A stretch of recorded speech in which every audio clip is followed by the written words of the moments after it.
चलिए तो नजर डालते हैं इस वक्त की 25 बड़ी खबरों पर।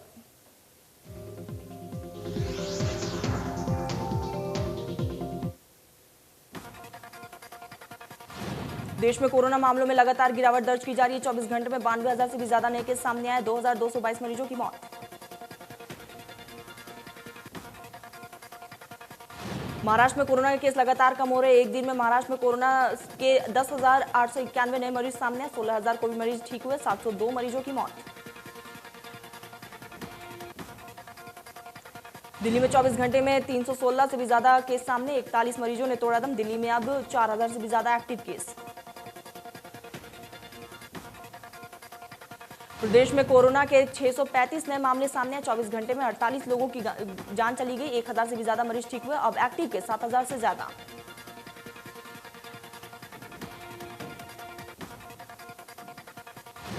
ब्लैक फंगस से ग्रस्त पूर्व स्वास्थ्य मंत्री कमला वर्मा के निधन पर सांसद संजय भाटिया ने ट्वीट कर शोक जताया है। संजय भाटिया ने लिखा, कष्ट के समय में मेरी संवेदनाएं परिवारजनों के साथ है। परमपिता उन्हें अपने चरणों में स्थान दे।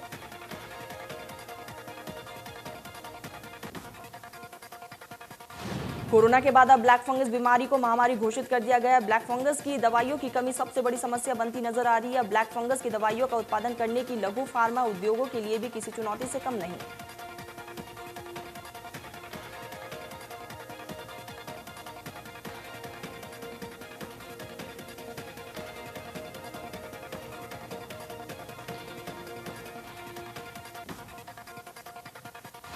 कोरोना के मामले कम होने से राहत मिलने लगी है तो ब्लैक फंगस के मामलों में मुश्किलें बढ़ाने लगी है। रोहतक पीजीआई में 227 मरीज ब्लैक फंगस से में भर्ती है, जिसमें से ब्लैक फंगस से ग्रस्त 127 मरीजों का ऑपरेशन किया जा चुका है।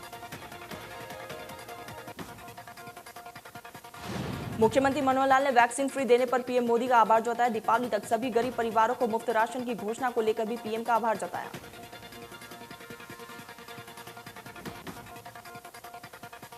आर्य समाज संस्थान के पदाधिकारी ने बताया कि 150 ऑक्सीजन कंसंट्रेटर हरियाणा सरकार को सौंपे गए हैं, जिससे जरूरतमंदों को मुहैया करवाया जाएगा। गुरुग्राम में निजी अस्पतालों में अलग अलग दाम पर कोरोना की वैक्सीन लगाई जा रही है। निजी अस्पतालों में कोविशील्ड 850 से 1,000 रुपए तो वही कोवैक्सीन 1,200 से 1,400 रुपए में लगाई जा रही है। सिरसा में सभी अस्पतालों में ऑक्सीजन आपूर्ति के लिए पाइपलाइन डालने का काम शुरू हो गया। नागरिक अस्पताल के इमरजेंसी वार्ड और ऑपरेशन थिएटर में पाइपलाइन डालने का काम शुरू हो गया।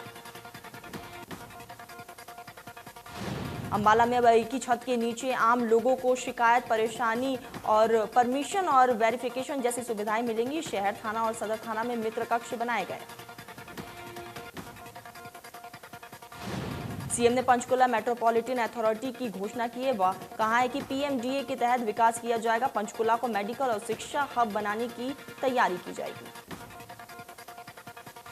अनलॉक के दौरान सोनीपत रोडवेज डिपो ने अपनी बसों का संचालन फिर से शुरू कर दिया। दिल्ली के लिए हर 1 घंटे में बसों का संचालन किया जाएगा। लंबे रूट पर 50% सवारी बैठने की अनुमति। बल्लभगढ़ के मेन बाजार खुलते ही लोगों की भीड़ देखने को मिली। दुकानों पर खरीदारी करने आने वाले ग्राहक बिना सोशल डिस्टेंसिंग की खरीदारी करते हुए नजर आए। कुछ दुकानों में करीब 8 से 10 लोग एक साथ बैठे हुए दिखाई दिए। कोरोना नियमों का गुरुग्राम में जमकर उल्लंघन हो रहा है। सदर बाजार में लेफ्ट और राइट दोनों साइड की ज्यादातर दुकानें खुली दिखी और भीड़ भी उमड़ी। 3 कृषि कानूनों के खिलाफ किसानों का आंदोलन लगातार जारी है। आज बंगाल की सीएम ममता बनर्जी से राकेश टिकैत मिलेंगे। चुनाव और आंदोलन की रणनीति पर चर्चा की जाएगी। उत्तर प्रदेश में कानपुर में भीषण सड़क हादसा हो गया। हादसे में करीब 17 लोगों की मौत हो गई, जबकि 1 दर्जन से भी ज्यादा लोग घायल हैं।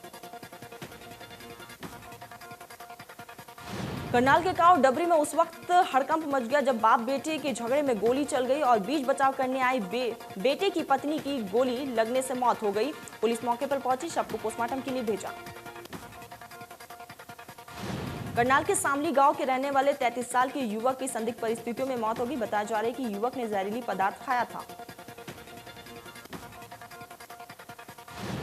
रोहतक में राज्य स्तरीय बॉक्सर रह चुके और मॉडल की तेजधार हथियार से हत्या कर दी गई। दरअसल युवती के साथ कई युवक छेड़छाड़ कर रहे थे, लेकिन इन युवकों का विरोध करने पर 2 पक्षों के बीच मारपीट हो गई। बीच बचाव करने गए कामेश पर एक युवक ने तेजधार हथियार से हमला कर दिया। चरखी दादरी में प्राइवेट अस्पताल पर लापरवाही का मामला सामने आया। परिजनों का आरोप है कि अस्पताल की लापरवाही के चलते डिलीवरी के दौरान महिला और बच्चे दोनों की मौत हो गई।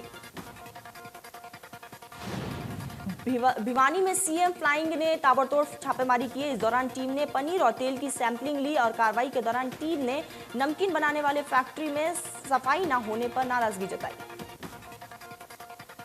कुरुक्षेत्र में सप्ताह भर पहले एक तूफान की भरपाई आज तक नहीं हो सकी है। तूफान के कारण काफी नुकसान हुआ है तो कई इलाकों में एक हफ्ते से बिजली गुल है। पेट्रोल डीजल की कीमतों में फिर बढ़ोतरी दर्ज की गई। 2 दिन के बाद घरेलू बाजार में पेट्रोल और डीजल 25-25 पैसे और महंगा हो गया।